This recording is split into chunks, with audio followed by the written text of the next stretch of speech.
ओम शांति। आपका दिन शुभ हो। आप जो भी कर्म करें जीवन में अच्छा कर्म करें ताकि आपको अच्छा फल मिले और आपका जीवन सुखमय बना रहे। यही मेरी शुभ भावना और शुभकामनाएं। पहले तो आप सबको नवरात्रि की हार्दिक शुभकामनाएं। माता रानी की कृपा आप पे बने रहे और आप जीवन में वो पाए जो आप चाहते हैं। माता रानी आपको वो चीज दे और जरूर दे, क्योंकि आप उनके बच्चे हो। माँ कभी अपने बच्चों को दुखी नहीं देखती है। आज इस वीडियो में हम बात करते हैं कि आपकी पत्नी आपका कर्म है। जब पत्नी का नाम आता है ना, तो बहुत लोग के चेहरे पे मुस्कान आ जाती है और बहुत का चेहरा दुखी भी हो जाता है। क्यों, बताती हूँ। जब इंसान की शादी होती है, ठीक है, तो पत्नी एक ऐसा मतलब जीवन साथी होती है जो लंबे समय तक आपके जीवन में चुनी गई है आपका साथ निभाने के लिए। आपके कर्मों के आधार, आपने जैसा बीज बोया था वैसा वो फल के रूप में आपके पास है। ठीक है, जिनकी शादी हो गई है उनके पास तो होगी, और जिनकी नहीं होगी वो वेट कर रहे होंगे, तो वो भी उनके कर्मों के आधार पे उनको मिल ही जाएगी। आज पत्नी की ही बात करेंगे, क्योंकि पति भी कर्म के आधार पे ही मिलता है। पत्नी के बारे में बात करेंगे कि जिनकी शादी हुई है, ठीक है, एक लड़के की शादी हुई, उसका जीवन एकदम खुशी से भर गया। पत्नी रोज सुबह उठती, अपने घर के काम करती, माता पिता को सुख देती, अपने रिश्तेदारों को सुख देती, अपने पति को सही टाइम पे ऑफिस भेजती, घर के सारे काम करती और उसके बाद अपने बच्चों को संभालती। सुनकर कितना अच्छा लगा। घर एकदम खुशनुमा बना रहा। आने के बाद अपने पति की सेवा करती, और अगर वो बाहर काम कर रही है तो वहां भी जाती, और वहां आने के बाद भी अपनी सारी जिम्मेदारियों को निभाती। तो एक इंसान के लिए क्या महसूस होगा कि धरती पे ही स्वर्ग मिल गया, उसको सारी खुशियां मिल गई, उसको समझने वाला एक साथी मिल गया जो हमारे सुख दुख में हमें सपोर्ट कर रहा है, हमें हमारा आईना दिखा रहा है, हमें सही गलत का ज्ञान दे रहा है। हमें जहाँ मैं फंसा हुआ महसूस कर रहा हूँ, जहाँ मैं अकेला महसूस कर रहा हूँ, वहाँ मेरी पत्नी एक पिलर के रूप में मेरे मजबूत हाथ पकड़कर मेरे साथ जी रही है जीवन। अच्छा लग रहा है, ठीक है, सुनकर। और एक व्यक्ति जिसकी शादी हुई है और शादी से पहले पूरा परिवार सुखमय था, लेकिन जैसे शादी हुई, जैसे ही पत्नी का आगमन हुआ, वैसे ही उसके रिश्ते अपने माता पिता से अलग हो गए। दो पहलू होते हैं एक सिक्के के। एक पत्नी के आने से घर का माहौल सुखमय बना, और एक के आने के बाद घर के हर रिश्तों में दर्द आ गया। माता पिता से अलग कर दिया, भाई बहन से अलग कर दिया, अलग ही एक बसेरा बसा लिया और उसमें भी सुखी नहीं है। तो ऐसी पत्नियां कहाँ मिलती हैं और वो वाली पत्नी कहाँ मिलती है? और ऐसा डिफरेंस क्यों है कि दो लोगों की शादी हो रही है और दोनों की पत्नी अलग अलग मिल रही है? इसको किसने चयन किया है? कौन है जो हमारा ये चुनाव करता है? ये हमारे ही फसल रोपे हुए हैं। हमने ही बीज ऐसा डाला था कि हमें कोई सुख देने आता है और कोई हमें दुख देने आता है। अगर आप इस जीवन में, आप भी बहुत रिश्तों में हो गए, अपने माता पिता के रिश्ते, अपने भाई बहन के रिश्ते, अपने दोस्त के रिश्ते, बाहर वालों के साथ रिश्ते, और आप बहुत लोगों को आप सुख दे रहे होगे इस समय, और बहुत हो सकता है अब दुख भी दे रहे होगे।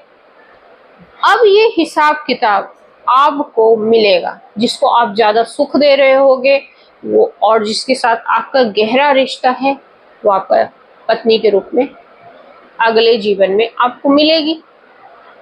फिर जिसको आपने सुख दिया है वो आके आपके जीवन में सुख देगी। जैसे वो पहला वाला सीन मैंने बताया आपको, उठेगी, आपके सारे काम करेगी, आपको सपोर्ट करेगी, आपकी दोस्त बनेगी।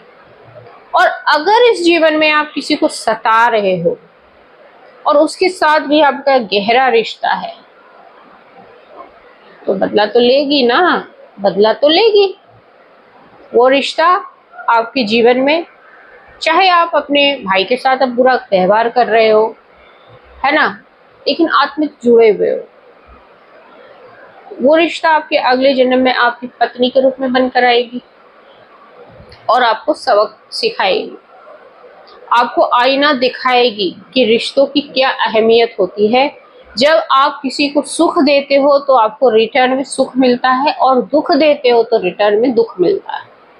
कर्म का हिसाब बड़ा पक्का होता है।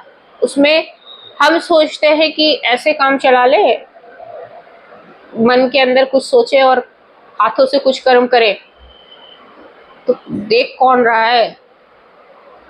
ऊपर वाला देख रहा है।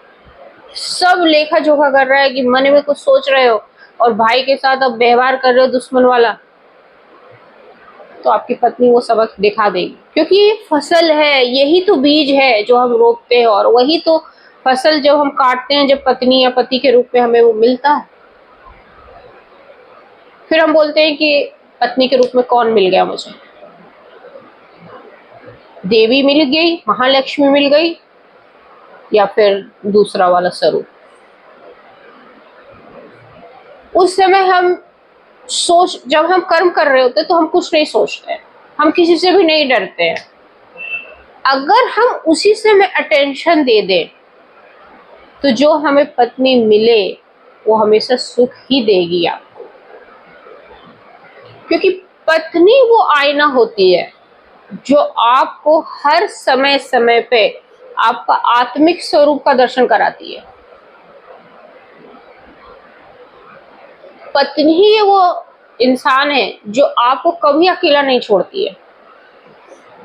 सारे रिश्ते हो सकता है आपको छोड़ के चले जाए, है ना, आपके दुख में, आपकी बीमारी में जो आपके साथ खड़ी रहेगी आपकी पत्नी होगी। इसलिए इज्जत करना चाहिए हमेशा। आप अभी किसी भी रिश्ते में हो ना, उन सभी रिश्तों की आप इज्जत करिए और उन सभी रिश्तों को सुख दीजिए।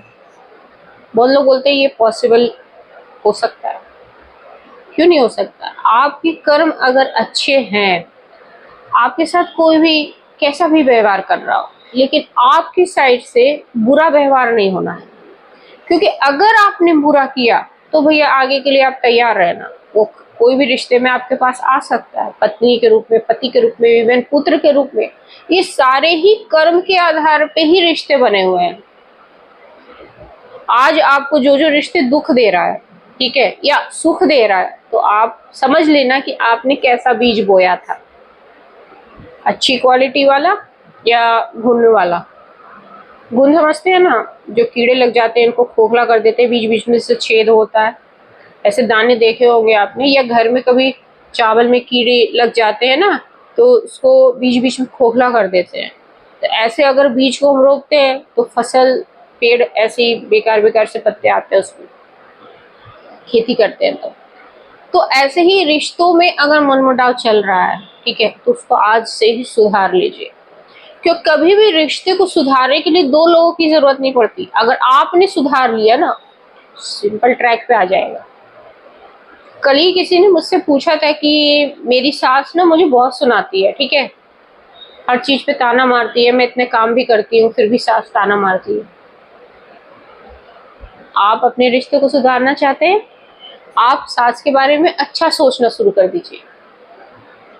सगास दीजिए जब वो सो रही होती है कि मेरी सास बहुत अच्छी है। जहां भी जाइए उसकी बड़ाई शुरू कर दीजिए कि मेरी सास अच्छी है, चाहे वो आपके साथ बुरा भी कर रही हो।